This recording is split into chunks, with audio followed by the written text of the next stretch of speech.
একটা মানুষ যখন 4টা উপাদান কার্বোহাইড্রেট, প্রোটিন, ফ্যাট, পাশাপাশি ফাইবার যদি একসাথে খেতে পারে তাহলে খাবার পরে ব্লাড সুগার বাড়ার টেন্ডেন্সি অনেক কমে যায়, যদিও সে খাবারটা অনেক বেশি পরিমাণে খায়। আসসালামু আলাইকুম। কোনো খাবার খেয়ে একটা মানুষের ব্লাড সুগার কত পরিমাণ বাড়বে সেটা খাবারের পরিমাণের উপর যতটা নির্ভরশীল, তার চেয়ে বেশি নির্ভরশীল হচ্ছে সেই খাবারের ম্যাক্রো নিউট্রিয়েন্ট কম্পোজিশন। ম্যাক্রোনিউট্রিয়েন্ট বলতে আমরা সাধারণত কার্বোহাইড্রেট, প্রোটিন, ফ্যাট এই তিনটে উপাদানকে বুঝি। বাংলাদেশের অধিকাংশ মানুষ এই ম্যাক্রোনিউট্রিয়েন্ট কম্পোজিশন সম্পর্কে প্রপার নলেজ না থাকার কারণে দেখা যাচ্ছে খাবার পরে ব্লাড সুগার অনেক বেশি বেড়ে যায়। একটা বড় অংশ ডায়াবেটিস রোগী আমি দেখি সকালে সবজি দিয়ে রুটি খাই অথবা কলা দিয়ে রুটি খাচ্ছে, আম দিয়ে রুটি খাচ্ছে। তো দেখা যাচ্ছে এগুলোতে একটা সিঙ্গেল ম্যাক্রোনিউট্রিয়েন্ট থাকে। তো এই ম্যাক্রোনিউট্রিয়েন্ট কম্পোজিশন যদি আমরা চেঞ্জ করতে পারি তাহলে খাবার পরে ব্লাড সুগার কিন্তু খুব বেশি বাড়বে না।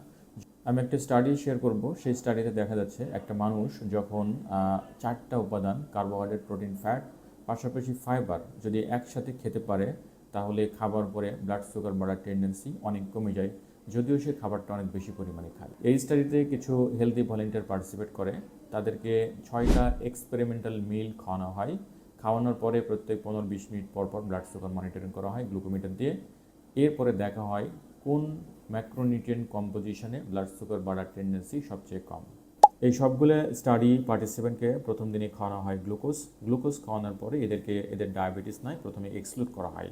তারপরে এদেরকে রাইস মানে কার্বোহাইড্রেটের সাথে বিভিন্ন কম্পোজিশনে ম্যাক্রোনিউট্রিয়েন্ট যোগ করা হয় এবং পরবর্তীতে বিভিন্ন সময়ে কয়েক মিনিট পর পর এদের ব্লাড সুগার মনিটরিং করা হয়।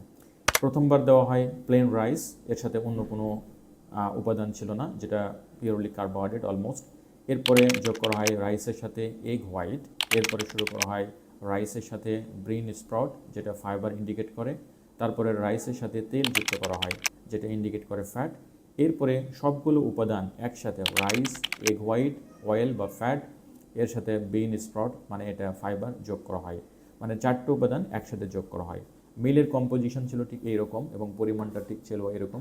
সবগুলো কম্বিনেশন যদি একসাথে করেন তাহলে দেখা যাচ্ছে এর পরিমাণ দাঁড়ায় হচ্ছে 590 গ্রাম। তার মানে পরিমাণের দিক দিয়ে দেখা যাচ্ছে রেসও এর পরিমাণ অনেক বেশি।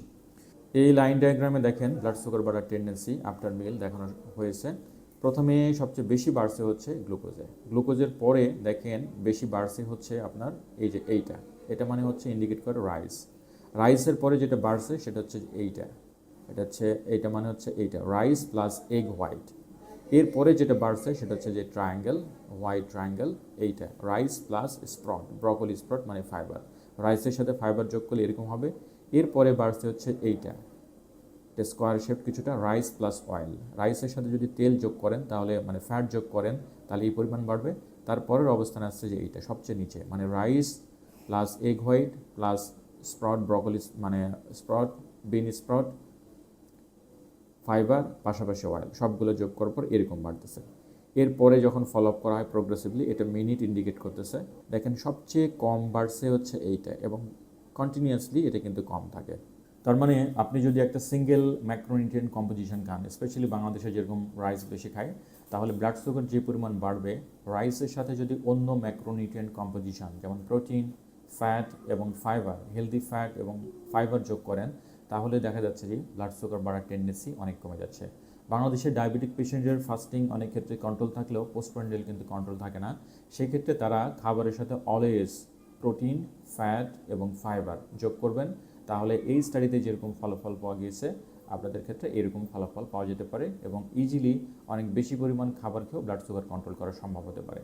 যাদের ওয়েট অনেক বেশি থাকে পরিমাণটা না বাড়ে, পরিমাণটা সেম রেখে জাস্ট মিল কম্পোজিশনটা চেঞ্জ করতে পারেন, তাহলে ওয়েটটাও কন্ট্রোল করা সহজ হবে, আবার খাবার পরে ব্লাড সুগার কন্ট্রোল করাটা সহজ হবে।